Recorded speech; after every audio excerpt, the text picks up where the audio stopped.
Oppo Reno7 5G गुरुवार को launch हो गया है। दोस्तों इस नई सीरीज में Oppo Reno7 5G, 7 5G Pro और Reno 7 SE 5G शामिल है। दोस्तों तीनों फोनों में punch hole AMOLED display, gradient back finish दी गई है। दोस्तों लेटेस्ट लॉन्च हुए आईफोन मॉडल्स की तरह Oppo Reno7 5G और Reno 5G Pro में फ्लैट एज फ्रेम भी है। दोस्तों इस फोन का प्राइस मैं आपको डिस्क्रिप्शन के अंदर दे दूंगा, आप वहां पे जाके तीनों फोन्स के प्राइस को देख सकते। दोस्तों अगर हम बात करें इस फोन्स के बिक्री की, तो दोस्तों Oppo Reno7 5G और 7 Pro 5G 3 दिसंबर को चीन में बिकना शुरू हो जाएगा। दोस्तों स्पेसिफिकेशंस की बात करें तो डुअल नैनो सिम होगा इसके अंदर, एंड्रॉइड 11 बेस्ड कलर OS 12 पर चलेगा। साथ ही साथ इसके अंदर को 6.43 इंच का full HD plus AMOLED display है, 90 हर्ट्ज का रिफ्रेश रेट होगा दोस्तों इसके अंदर, और Reno 7 5G Qualcomm Snapdragon 778G processor के साथ आएगा दोस्तों, जो कि एक गेमिंग प्रोसेसर है।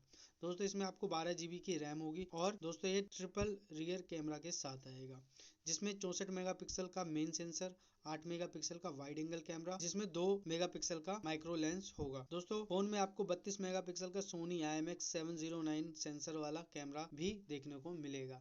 दोस्तों फोन फर्स्ट लुक में काफी प्रीमियम है, अगर आप इसके डिजाइन को भी देखें तो काफी प्रीमियम लुक आता है इसके अंदर। दोस्तों ये लोगों को काफी पसंद आने वाला है। दोस्तों अगर आप एक मिड रेंज फोन देख रहे हैं तो आप इसको कंसिडर कर सकते हैं। तो दोस्तों क्या कहना है आपका इसी फोन के बारे में, please let us know in the comment below. Thank you for watching.